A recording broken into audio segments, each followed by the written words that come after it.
Ngayong 2026, mas matataas ang hamon, mas malawak ang pangarap, at mas matindi ang hangaring maglingkod.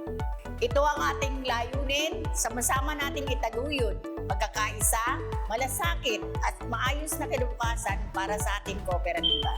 Ako si Sebastian Enson, ang chairperson ng Election Committee. Ako naman po si Purificación Batalya, ang Vice Chairperson.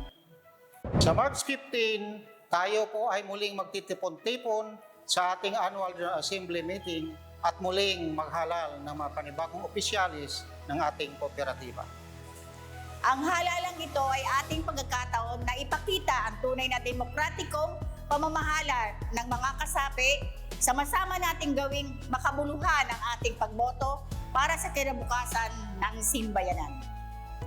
Ang Election Committee ay nagsikap ng husto upang masiguro na tanging ang pinakamahusay at pinakarapat-dapat na harap sa inyo. 4 ang kailangang ihalal para sa Board of Director, 1 naman sa Election Committee, 2 sa Audit Committee at 2 rin sa Ethics Committee. Mga kamay-ari, the Election Committee is proud to present to you our official candidates for the 2026 Simbayanan Election Officers.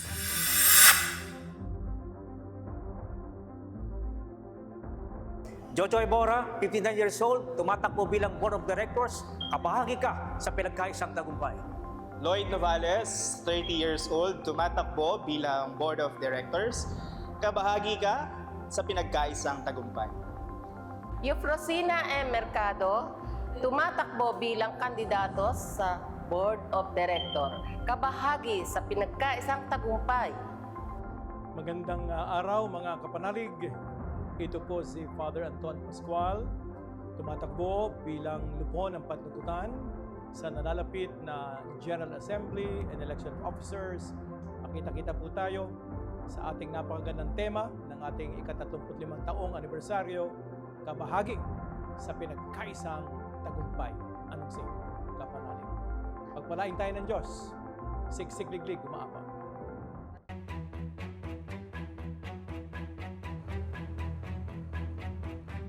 Magandang buhay mga kamay-ari. Binibining Antonia Navarro, 54 years old, kandidato bilang Election Committee, kamay-ari, kabahagi ka ng pinagkaisang tagumpay.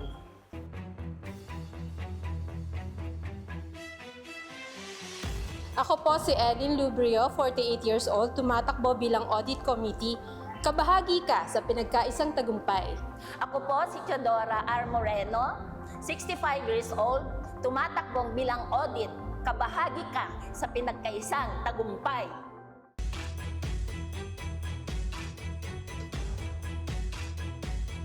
Mariline Andit, 62 taong gulang, tumatakbo bilang Ethics Committee, kabahagi sa pinagkaisang tagumpay. Magpagpalang umaga, hapon sa ating mga kamay-ari. Ako si Dexter Galaura, tumatakbo bilang isang Ethics Committee muli. Kabahagi sa pinagkaisang tagumpay ng kooperatiba ng Simbayanan. Mario Reyes, 51 years old, tumatakbo bilang Ethics Committee. Kabahagi ka sa pinagkaisang tagumpay.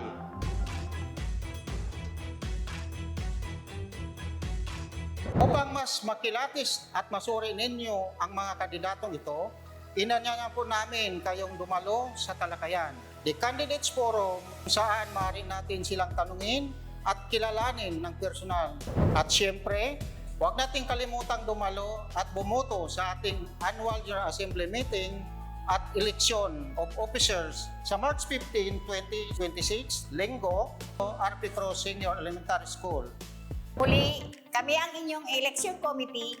Ako si Purificación Batalya, Vice Chairperson. Ako po, muli si Sebastian Enson, ang Chairperson ng Election Committee. Maraming salamat at mabuhay ang simbayan!